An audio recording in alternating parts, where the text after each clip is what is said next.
All right, here's my second video. We're going to go over Mary Wollstonecraft and the Vindication of the Rights of Women introduction. This isn't her only text, but it's the one that we're going to focus on, and it will help us with later readings as well. So in order to just get to the PowerPoint, all you have to do in Blackboard is to go here. It'll open a new window for you, and you don't have to look at my face and hear my voice the whole time once you're going back and look at it, because a lot of the stuff on these slides will help you in your discussion board. I almost forgot what I was saying. Okay, so I'm going to go ahead. Oops.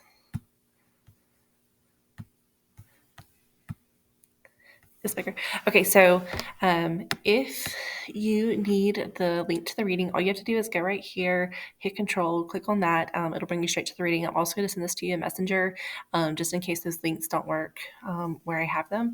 So this is Mary Wollstonecraft right here. She was born in 1759, lived to 1797. She died fairly young. She actually wound up dying in childbirth, and that would make a profound impact on her daughter, but we'll get to that in the next 4 weeks.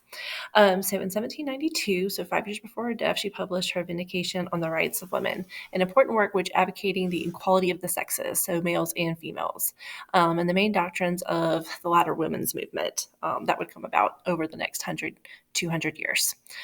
This made her both famous and infamous in her own time because she was sort of challenging all of these quote unquote great men about the female sex and what they needed in order to be equal, basically. She ridiculed prevailing notions about women as helpless, charming adornments in the household. So if you remember back to just a little over a year ago when we read the Yellow Wallpaper, which was, of course, during the Victorian period, we still had these women who were seen as charming adornments, as I said here. And if you remember the Yellow Wallpaper, the lady in that, she was seen as mentally weaker than her husband simply because she was a woman. So while we're not going to read the Yellow Wallpaper again, I know some of you are so excited about that. We are going to read very similar items as we move back into that Victorian period, which we're not there yet. Society had bred gentle domestic brutes, educated in slavish dependence, and unnerved by luxury and sloth. Women were too often nauseatingly sentimental and foolish. A confined existence also produced the sheer frustration that transformed these angels of the household into tyrants over child and servant. Education held the key to achieving a sense of self-respect and a new self-image that would enable women to put their capacities to good use. So remember, when I talk about education back then, so most of the time, if you were not male and not from money, you were not going to be educated. So, a little bit of her background. Growing up, she struggled to try to be the best. This is found in her journals. Her siblings were favored over her. She had two sisters. She grew up with a father who abused her mother. And this really made her want to change the world. In one of her journals, she actually says, I must have first place or none. People often stereotyped her because she was often friendly with men, and even in some of the paintings that I'll show you here in a second, you'll see her paintings show her with like a very rosy cheek and pouty lip or whatever.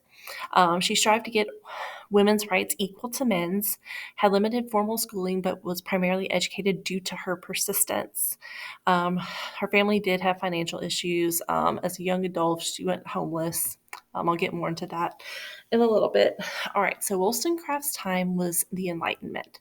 So I'm not going to go over these because I want to keep the video short, but if you need to go back and look at some of these, it will help you in writing your discussion board and even your reflection paper at the end of the 4 weeks.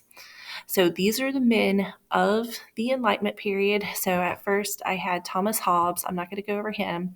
Okay, John Locke. He is very important in the Enlightenment period because of his influence also on Thomas Jefferson. So John Locke was very much an idealist.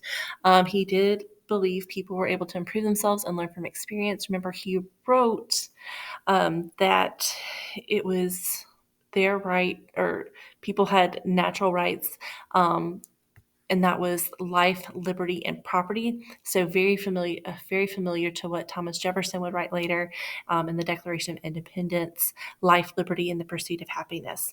Now, just remember that all of these ideas are strictly toward white men that own property. So just keep that in your mind. This is some Philosophies and Reason, you can go back and look. Voltaire, I'm not going to go over him, but it'll help you. Montesquieu, also one of those Enlightenment men. Um, Jean-Jacques Rousseau. Those of you that are going to pursue education will obviously hear about Rousseau, and Caesar. You'll hear about him too. Okay, so what I really want to go over: women in the Enlightenment. Mary Estelle. She was taught at home by her uncle, who would die when she was 13. She continued to read more subjects, including philosophy and political debates. She was mostly self-educated, but was able to exist in well-known education circles, including the London aristocracy. Estelle realized that women could be intellectual and had ideas to offer the Enlightenment, and she pushed for that. So she was one of the first to really say, hey, women have brains, women can do this. A serious proposal to the ladies. This is one of her essays. This addressed the lack of educational opportunities for women. If absolute sovereignty be not necessary in a state, how comes it to be so in family? If all men are born free, how is it that all women are born slaves? This would have a profound impact on Wollstonecraft. She built her ideas on those of Estelle. She was raised by an abusive father, as I mentioned earlier, and at 21, she left home to make a living as a writer. She worked as a teacher, as most women did back then if they were unwed at her age, basically an old maid. Became a governess for a wealthy family in Ireland. Of course, that wealthy family was Protestant, so it wasn't actually Irish people, it was English people living in Ireland. Anyway, from here, she found herself working as a translator and advisor to Joseph Johnson, a publisher of radical text. Scandalous. And this is where she got the experience and platform to write her most famous work. Okay, A Vindication of the Rights of Women. This was published in 1792. She took on Rousseau directly, arguing that women should be educated like men because it made women valuable and virtuous instead of just a slave and someone to answer to men. And more controversially, argued that women should enter male dominated fields like medicine and politics. Okay, and think about this year. 1792 was when she published this. So, very radical indeed. So the first thing, well, one of the first things she wrote was Vindication of the Rights of Men in 1790. This was an attack against Emma Burke's reflections on the revolution in France. Hopefully next week we'll be able to talk about, some of the influences of the Enlightenment, and the reasons they came about from not only the American Revolution, but the revolution that happened in France too. Oh, I can't speak. The Vindication of the Rights of Women in 1792. Like I said, the importance of the Vindication of the Rights of Women, the first book that confronted the inherent inconsistencies of the Enlightenment ideas concerning women. If all men are created equal, why aren't women in the equation? She claims that women are described as a kind of subordinate beings and not part of the human species. Um, so this is Edmund Burke. This is what he wrote on the reflections of the Revolution in France. It is a political pamphlet written by Burke. It was published in 1790. It's fundamentally a contrast between the French Revolution to a time with the unwritten British Constitution to a significant degree. An argument with British supporters and interpreters of the events in France. It is one of the best known intellectual attacks against the French Revolution. Unlike the American Revolution, people definitely became disillusioned with the French Revolution. And if you've ever studied any of the things that happened in the French Revolution, you can kind of see. I mean, you can see why. It was very different than the American Revolution. Reflections is a defining tract of modern conservatism and essential to the international theory. In our book, which is the Norton Anthology of English Literature, describes Reflections as becoming the most eloquent statement of British conservation favoring monarchy, aristocracy, property, and hereditary succession, and the wisdom of the ages. Above all else, it had been one of the defining efforts of Edmund Burke's transformation of the traditionalism into self-conscious and fully conceived political philosophy of conservatism, which basically defined men at the top, women subordinate to everything below that.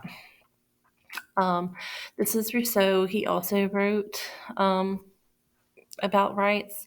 Rousseau was a believer in the moral because he believed natural superiority of the patriarchal family, which means the man is the head of the house, based on the antique Roman model.